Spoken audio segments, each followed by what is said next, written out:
ৰাজ্যৰ চৌদিশে এতিয়া বলিছে নিৰ্বাচনী গৰম বতাহ। ভিন্ন প্ৰান্তৰ লগতে জমি উঠিছে নৱগঠিত মাকুম বিধানসভা সমষ্টি। সমষ্টিটোত এতিয়া চৰ্চাৰ বিষয় নৱগঠিত মাকুম বিধানসভা সমষ্টিৰ প্ৰথমজন বিধায়ক কোন হ'ব। উল্লেখ্য যে সমষ্টি পুনৰ নিৰ্ধাৰণৰ সময়ত ডিগবৈ, চাবুৱা, তিনিচুকীয়া আৰু ডুমডুবা সমষ্টিৰ কিছু অংশ কাটি আনি গঠন কৰা হৈছে 85 নম্বৰ মাকুম বিধানসভা সমষ্টি। নৱগঠিত এই সমষ্টিটোৰ পৰা আগন্তুক নিৰ্বাচনত প্ৰতিদ্বন্দ্বিতা কৰিবলৈ মন মেলিছে শাসক বিৰোধীৰ কেইবাজনো প্ৰাৰ্থীয়ে। সমষ্টিটোত মূলতঃ বিজেপি আৰু কংগ্ৰেছৰ মাজতেই যে যুঁজ হ'ব সেয়া প্ৰায় স্পষ্ট হৈ পৰিছে। কিন্তু বিজেপি আৰু কংগ্ৰেছৰ পৰা প্ৰাৰ্থিত্ব পাব কোনে তাক লৈও অংক চলিছে।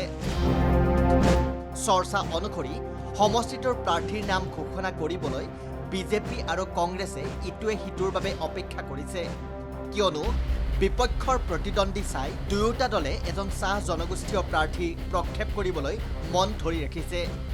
অৰ্থাৎ নাম প্ৰকাশ কৰা প্ৰথম দলে যদি চাহ জনগোষ্ঠীৰ প্ৰাৰ্থী প্ৰক্ষেপ নকৰে তেন্তে বিপক্ষৰ আনটো দলে চাহ জনগোষ্ঠীৰ প্ৰাৰ্থী প্ৰক্ষেপৰ পূৰ্ণ সম্ভাৱনা আছে, কিয়নো সমষ্টিটোত প্ৰায় 50% চাহ জনগোষ্ঠীৰ ভোটাৰ বুলি চৰ্চা চলিছে।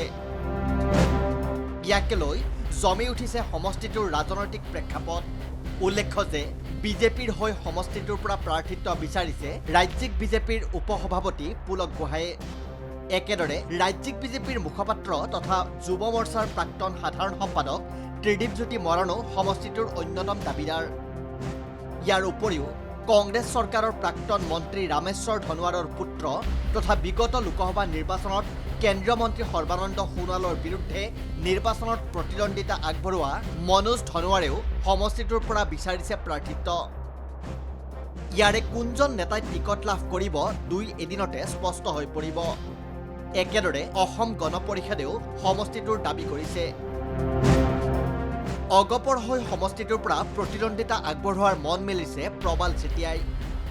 ইফালে কংগ্ৰেছৰ হৈ প্ৰাক্তন বিধায়ক দিলীপ মৰাণ, ৰাজু চাহুৰ লগতে বিগত নিৰ্বাচনত ডিগবৈ সমষ্টিৰ পৰা প্ৰতিদ্বন্দ্বিতা কৰা শিৱনাথ চেতিয়াই প্ৰাৰ্থিত্ব বিচাৰিছে।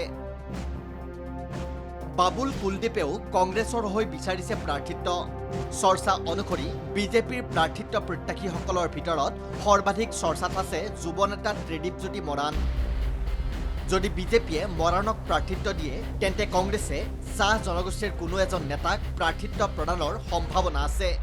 একেদৰে যদি কংগ্ৰেছে প্ৰাক্তন বিধায়ক দিলীপ মৰাণ বা শিৱনাথ চেতিয়াক প্ৰাৰ্থিত্ব প্ৰদান কৰে তেন্তে বিজেপিয়ে চাহ জনগোষ্ঠীৰ প্ৰাৰ্থী দিয়াৰ সম্ভাৱনা আছে।